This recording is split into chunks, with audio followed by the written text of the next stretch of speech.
But it's time to get straight into picks and bans here. Taco NRG, the #1 team in the world. World champions 2 years in a row. They've not had a great start to the season, but they're against Lion Guard, and even if you don't think NRG are having a good season right now, you'd still want to say most people would be voting for them to win here. They're certainly not a team to be left unaccounted for. And at the same time, you also have to consider, though, that Lion Guard are probably just as hungry for a win. It's not a clean 2-0, at least a split here to keep things fairly even between themselves and NRG. Yeah, 1 point separating these two. Obviously, the top two from the SPL Spring Split will go through to the Masters LAN. The others will fall down to the Gauntlet and have one more spot to potentially face off for. Picks and bans coming through, though. Zeus Circuit from NRG, Capri Cabrakan from Lion Guard, and immediately NRG going to draft that Terra. And I really like NRG's opting for the Terra, considering that it's such a favorable pick at the moment. It's a support or a solo lane flex pick. It could fit either playstyle, I think, for Raffer or Dimmy. But I also really like the response from Lion Guard to automatically draft straight away Susanoo Sylvanas. That's a very strong early composition. And like we've seen before out of Lion Guard, they love aggression, and that might as well just keep playing to their playstyle because they could potentially catch NRG off guard. And I think that's why they went with Susanoo. Frostiak, like Susanoo, has a pretty good time of things on him, but then adapting now gone for the Hunbats. Hunbats, the most winningest god in the SPL Spring Split so far. I believe at the start of this week it was 25 wins to his name with over a 75% win ratio. Just a little bit bananas on that win-loss, to say the least. It's first one of the day, Hindu. It's going to be a long day. It's going to be a great day, especially seeing Hercules locked in for Lion Guard and the Apollo to follow shortly after. So aggression is certainly the name of the game, and so I'm just a little bit dead inside. That's okay. It's fine. You bring on the Hercules, but Apollo and Hoagie will be the two hunters here. Are they the top two pick hunters now? I mean, Scardy's ban. Is Scardy worth the ban right now? Scardy's certainly worth a ban right now, just because you have to consider that she does have so much early clear. And not only that, but you could potentially just look for so much cheesy kind of unexpected invades with her. It's because she has two abilities to start off from initially, and it can be pretty difficult to deal with from the laning phase point because it's so easy to secure a buff because you're not necessarily the one tanking the health of it because of Kaldar. So just a lot of unexpected, and like, she can be a little bit more of a surprise factor for teams that they aren't necessarily prepared for. Well, two drafts have come through now. NRG's draft overall. I'm looking towards Rafa, who's more than likely going to be on the Terra here, to have a very good performance, because when you look at what Lion Guard have drafted, there's a hell of a lot of knockups on this team that Lion Guard have. And the one thing that Terra can do is immune those thanks to having any of her stones available. But Terra having knockup immunity doesn't eliminate the fact that knockup is still potentially one of the best CCs in the game. So if Lion Guard are able to catch NRG off guard, then they could be a really difficult situation for NRG to bounce back from if they keep getting caught out from the knockup immunity and the lockdown potential that Lion Guard has for follow-up. Now I'm looking at Sylvanas and Apollo in the duo lane at the moment as well. They're going to have very good push potential here, and I think that's why you can see NRG's duo lane themselves, Terra and Hoyi, starting in the jungle. Rafa has got Wrath available. Sorry, Hog, I should say. Get it right at the start of Season 4. But they may be able to do two camps really quickly there, and I think that's what the plan is. Emelito's going to do the backs on his own with the Ricochet, which can three-shot them pretty much, and Rafa's going to start things off at this red buff. Rafa could potentially solo the red buff since he has the Bombas available and that he opted for in his support build this go round. But look at this on the left-hand side. Immediately, Lion Guard have already pushed up the wave and now looking to steal away the purple buff at the same time as this is going on. Now the red has been dropped, given over to Emelito. They won't be there in time to stop Lion Guard hitting level 2 after clearing a whole wave. And this could spell a potential disaster early on. A lot of trouble. Meditate early on, coming out to try and keep him alive, but it's not enough. Yaman and adapting, rotate round to support Dimmy, giving Dimmy a chance now to go on Ducky as well. Overhand smash, Jingu, bang, the dot damage from Bluestone's good. Adapting, looking for in hands, but no speed buff to catch up to Ducky. He's going to have to just be patient for now.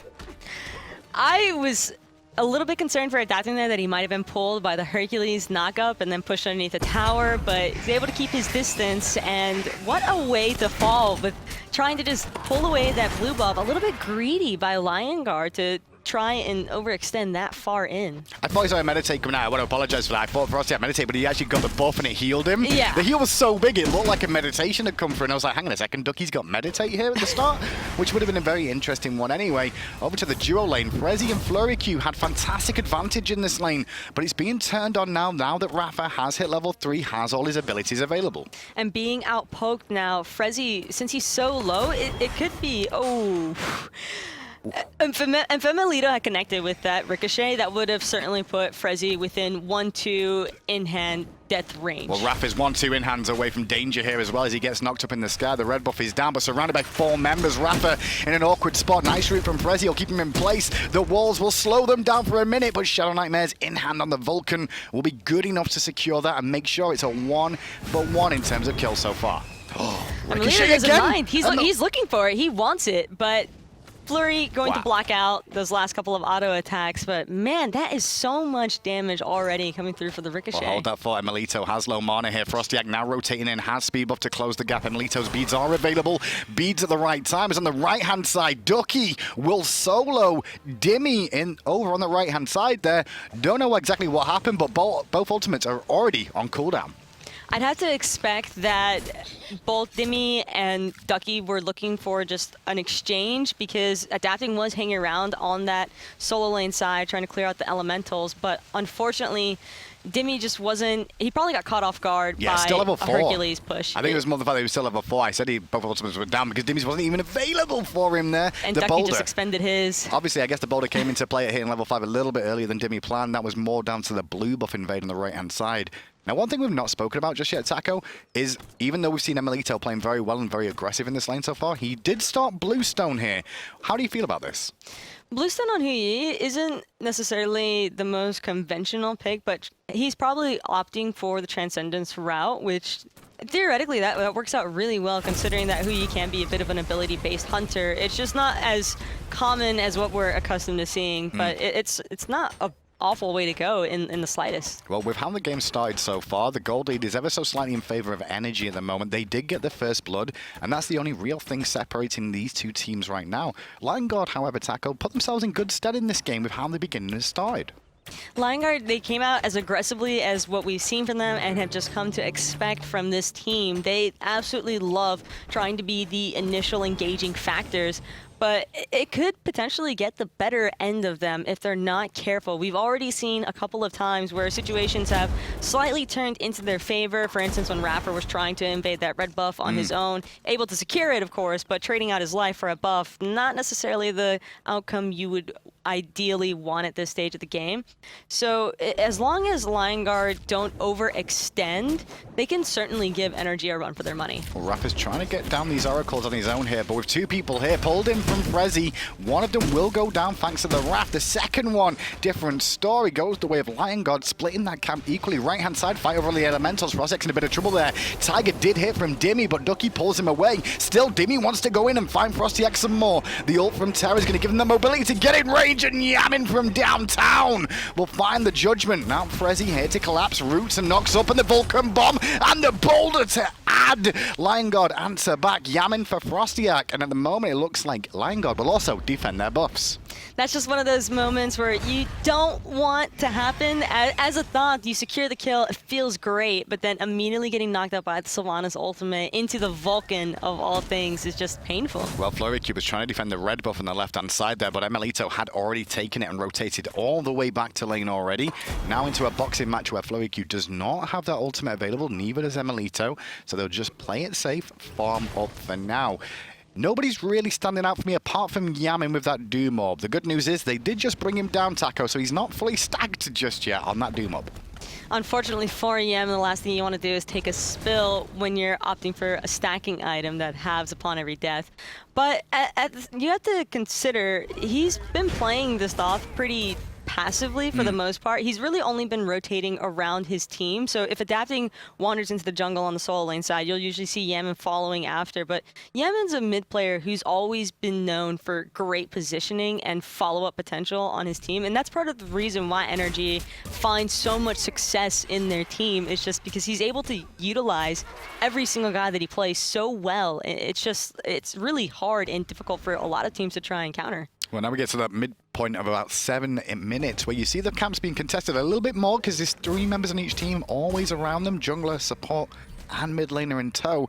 And the elementals on the right hand side have just spawned. Ducky now on the rotation too. Dimmy still trapped in lane for now. Rafa on the forefront, gonna root Frezzy in place, and he's gonna eat some free poke. Forced to wisps early. Dimmy coming in looking for the tiger, cancels that idea, but the main focus is on the elementals. If anything, as Dimmy is just keeping him busy, but Frosty's gonna pull Dimmy into an awful position. The boulder comes out, and that's forcing NRG to fight. Yamin will answer back with the final judgment as Rafa on zone duty, looking for more if he can find it. It doesn't look like NRG want to really do any more, as they've not got much else to fight over. Trading out the 1-for-1, but I would much rather trade out my support and secure the solo laner kill, considering that Dimmy's has substantially more farm. So that's a pretty big pickup for Lion Guard. He just overstepped a little bit, but NRG's primary focus was on those elementals. They were able to secure it, which is fortunate for them. And I think if that Volcanol had landed, that could have potentially gone a lot worse for NRG. Oh, Yamin's in an awkward spot. Beads late there, so he doesn't manage to jump through his wall. The beads didn't prevent the knock-up that time. Already dead. Now Frezzy's here. Rafa's already used a double dash. Frezzy's hot pole is not going to hit home. And instead, they will limp back with just that one kill in the mid lane. A couple of times now this has happened. Emelito now going to secure the oracles. He's just going to deny Lion Guard with a free chance at that Gold Fury. A little bit of... It's a little bit awkward at the same time, though, because while he's able to secure the oracles and pick up that vision for NRG, Lion Guard are also aware of the fact that a lot of ultimates are expended at the moment on the side of NRG. They don't have 4 ultimates available for them right now. Of course, Adapting's and Yamin's ultimates are about to be off cooldown, but Lion Guard, with how aggressive they love to play, especially since they've been hanging around in like the 4-man grouping on whichever side of the map they seem to be rotating towards, it wouldn't surprise me if they started looking for an early Gold Fury engage pretty soon here within the next few minutes. Well, Adeption's going to get the blue buff on the right-hand side, strip that one away from Ducky, allowing Dimmy to stay even in terms of level for the time being. Full minion wave up against Ducky here. The boulder was very good to buy him a second, but the Fear No Evil was perfectly timed. Overhand smash will secure the kill for Adapting as he finds his first one of the day. And that's just a classic solo laner gank scenario where Adapting just finding his way through on the backside and Ducky getting baited pretty hard there by Dimmy trying to take up that 1v1. So looking a little bit more at Emelito's build and Flurry Qs on the 2 Hunters. We always like to look at Hunter builds because they're always different every single time. Iqbal been rushed into after full Warrior Tabby, hasn't invested into the Transcendence yet. Do we expect him to maybe go that later on now? It's getting a little bit too late for a Trans, right? Not necessarily too late for Trans. I mean, it's just a massive power spike in general whenever you finish off that item. But Emil, this is a classic scenario of where you just have to adapt to your laning opposition. Right. He probably had the mindset to try and build into Transcendence early on, which is why he had the Bluestone and T1 rush of it. Yeah. But when you face off against an Apollo, especially since Flurry opted to rush the lifesteal with the Devourer's Gauntlets, that's a great pickup for an Apollo since he has his passive with the attack speed steroid. And the in-hand trade would definitely go more in Flurry's favor after he finished off this Devos.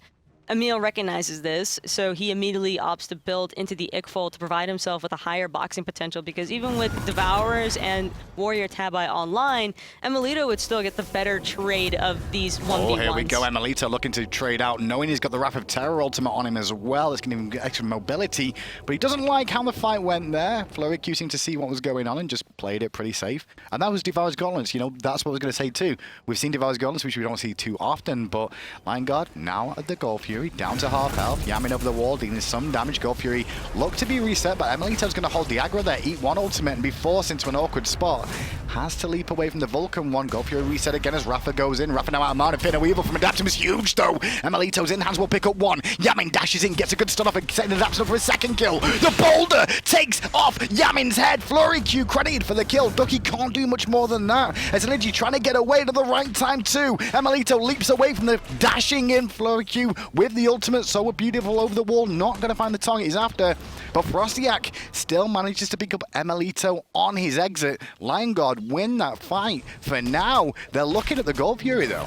They could potentially secure this as well. Ducky's full health, Flurry Q has Devourer's Gauntlets. They looks like they want to try and commit here, but this is very risky with Dimmy hanging around the corner. Frosty healed off those oracles. Gold Fury goes down, and it goes the way of Lion Guard as well. They even things up. It's still an 800 gold difference between the two teams, roughly. Sorry, 700, I should say, between the two teams. But it's 2,500 experience that's still in favor of NRG.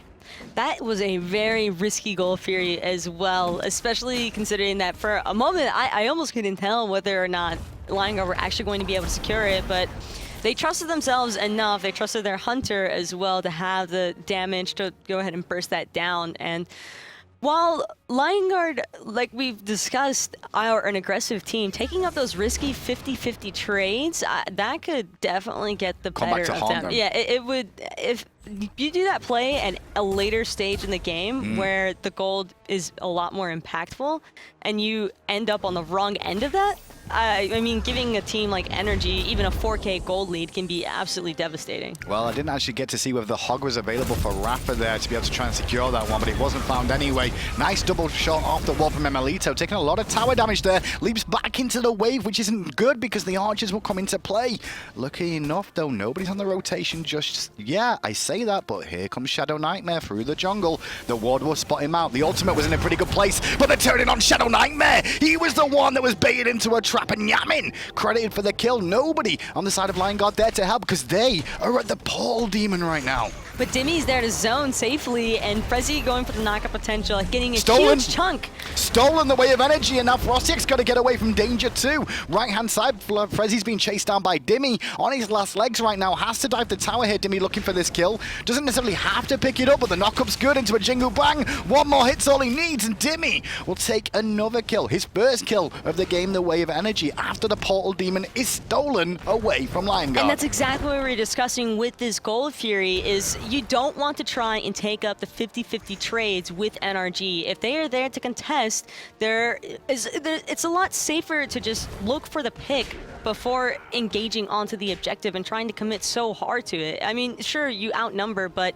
is it really worth losing Portal Demon and then the fight not going your way? Well, not going in their way right now for Lion Guard. That is what just happened as the driving straight from Ducky missed, but a nice little play from Frostiak will keep Dimmy in an awkward spot. Still no ultimate available to get away, but a stun over the wall from Yamin at max range will deny Lion Guard finding that kill on Dimmy, who will limp back to the safety of his own half of the map now. 14 minutes in, 15 kills so far, and NRG with a decent gold lead. That stun by Yamin was absolutely beautiful as well, completely over the wall, and it looks like Shadow Nightmare is going to fall down to adapting. Perfectly timed Humbat's ultimate, really just catching him off guard in the mid lane. I will say Adapted and Yamin this game, they seem to be in the right place at the right time every single time so far. Yes, Yamin died a couple of times in mid. He is tough. He's going to get focused. But these two have been in the right place when they needed to be, when Dimmy needs help, when they need support, and at the same time, gank potential. I mean, you can just take a look at their score lines. Adapting 3-0 and 5, and Yamin 4-3 and 3. Both of these members have almost been a part of every single kill on the side of NRG. Interesting to see that Adapting went for the Jotuns, not going for the Hydras, which we've seen a little bit more often on the Humbats just lately. He had an early gold spike with all the kills and farm that he was able to secure early on. So opting for the Jones right away as opposed to the conventional Heartseeker or Hydras, that's a pretty standard option to go for, because unless if you're ahead, you want to do that. If you're ahead, you might as well, because you're going to get a lot more benefit out of the Jones than what you would out of a Hydras or even potentially the Heartseeker, considering that Heartseeker did just see a recent nerf. 2v1 on the left-hand side from NRG. Frezzy taking a lot of damage here. Melito still investing a lot into this.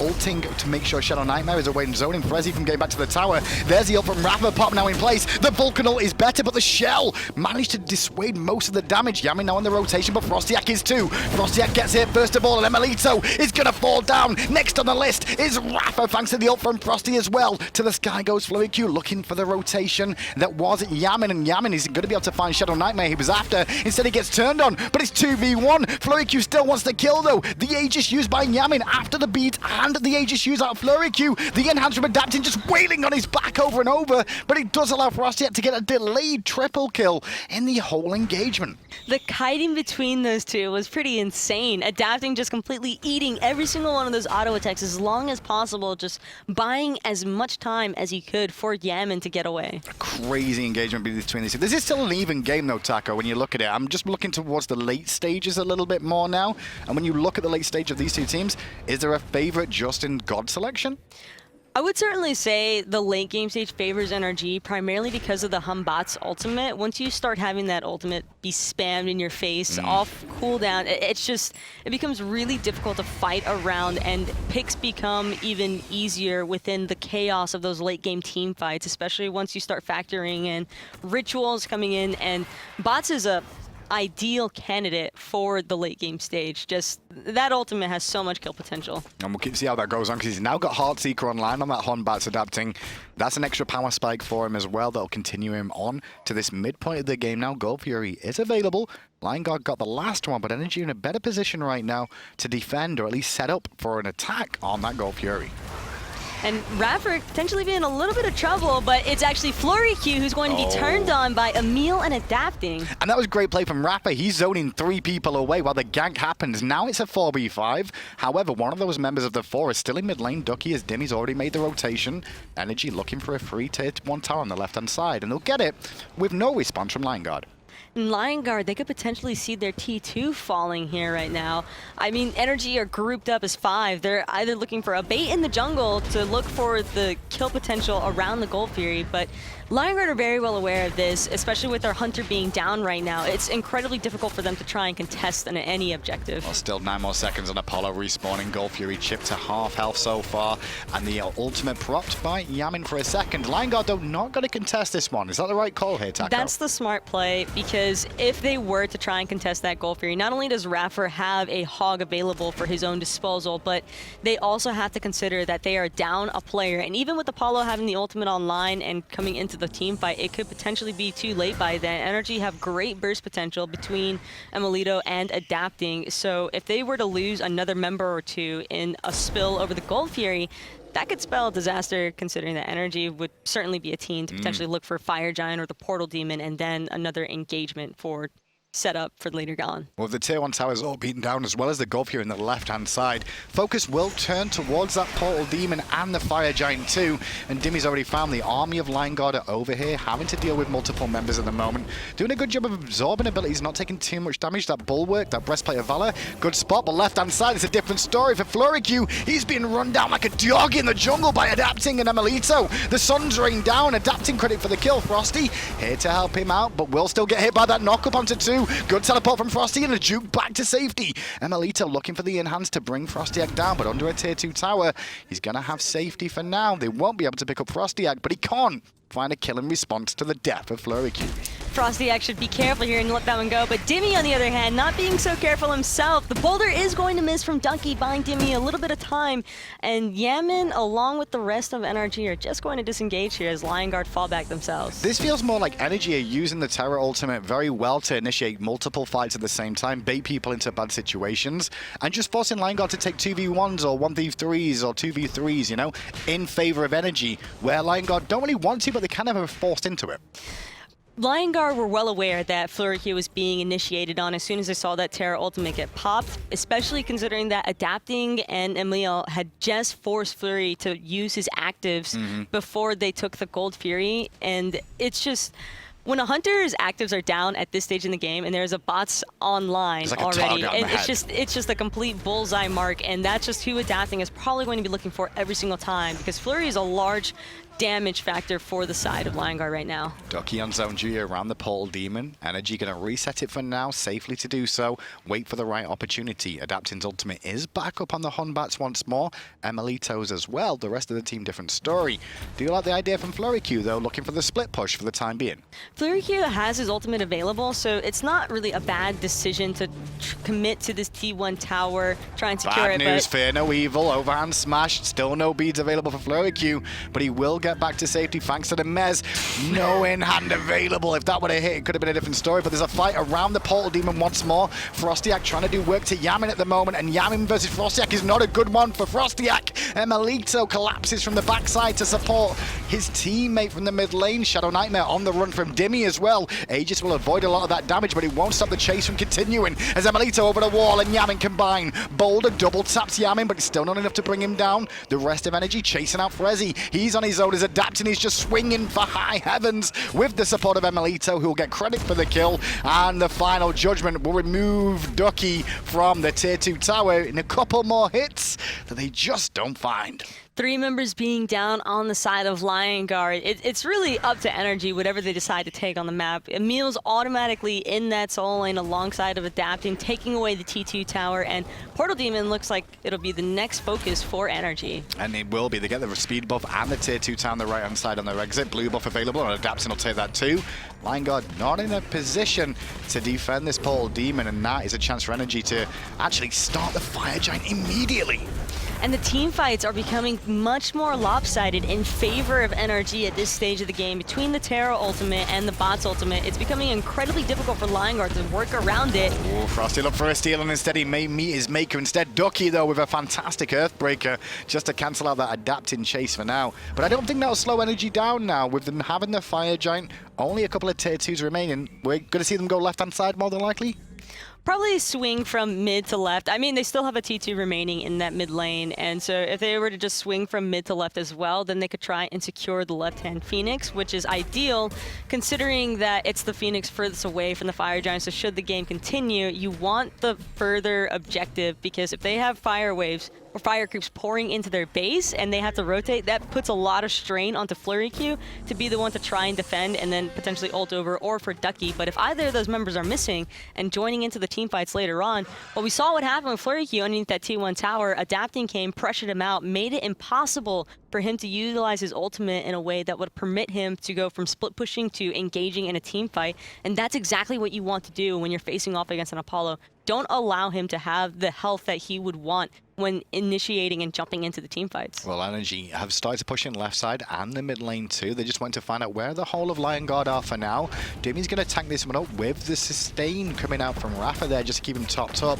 The tower chipped to half health. Lion Guard will not be defending this first tier 2. Gold Fury has spawned as well, and NRG could turn their attentions there, or the tier 2 in left. And it looks like tier 2 and left is the way to go for NRG. 5 members strong, completely grouped up. And Lion Guard, they're not looking for any split push potential right now. I think their primary concern is just trying to ensure that their base isn't going to get completely destroyed by NRG at the moment. Those Phoenixes are so important to them to fight under, and I think that's why we see them holding back so much. On top of that, keep an eye on Ducky. He has the Frenzied Ritual available to him as well. They are looking for one team fight here, Lion Guard, if NRG want to take it under the Phoenix. And it's going to be the one that could either get them back in the game or see the game get closed out. The devastating part here for Lion Guard, though, is this game went from being within 4 to 6k gold to a nearly 20k gold swing. It's 16, in favor. Taco. It's 16, but is not 20, Taco. It rounds up. Does it? 6 is a bigger number than 5, and anything higher than 5 automatically rounds up to the next. Wow. That's some... Okay, so I can just say it's technically it's closer to 25 gold than it is to 10 gold, right? No. You see, you're doing this backwards. I am? Yes, because this is 17k gold Flurry right now. Q's doing it backwards, as in running away with a Fear No Evil beat and Aegis used there by Flurry Q. I know it costs Adapting his ult, but that's a big win for NRG because now Flurry Q's going to play so far back in the next team fight. Not to mention that Adapting's ultimate is going to be up before Flurry Q's actives are. So for Flurry Q to be pressured out so heavily by Adapting, that is standard King of the Jungle kind of gameplay coming out of Adapting right now. And I can assure you, if he's going to be engaging anybody in that next fight, Flurry Q is probably going to be the first one to take a spill, because getting into the backline as a bot is exactly what he's intending on, especially with the Magi's being online. Here we go. I'm looking at Frezzy with a blink if he can find it. Frostek will have to get to Yaman at the backline, and there's Frezzy's blink in the ultimate, but no real focus on top of it. Only Rafa gets really hit by that ultimate coming out from Shadow Nightmare. However, the final judgment hits Shadow in the face. base, and the crushing walls from Ratha will claim his life. The Phoenix down to 50%. Frostiak around the back has popped the ultimate early, looks to ingress onto Yamin, but Yamin just baits him in with the Aegis, and they pick up another kill. 2 members of Lion Guard down, and 1 Phoenix as well. And man, the damage that came through on iRaffer with the clap down on the Shadow Nightmare, that is just absolutely devastating. Not really the way you expect to go, and Ducky not really expecting to take a spill there himself, just completely deleted. 2 Phoenixes down, the final one being assaulted. Only Frezzy and Fluriku left alive. We mentioned Fluriku does not have beads or Aegis, had to sit very far back in the fight. He survived, but his Phoenixes and teammates have not. NRG will take game 1 against Lion Guard this week. They need these points as well, Taka. They're only a point ahead of Lion Guard right now. This will guarantee them they'll stay a point ahead even if Lion Guard get game 2. NRG didn't have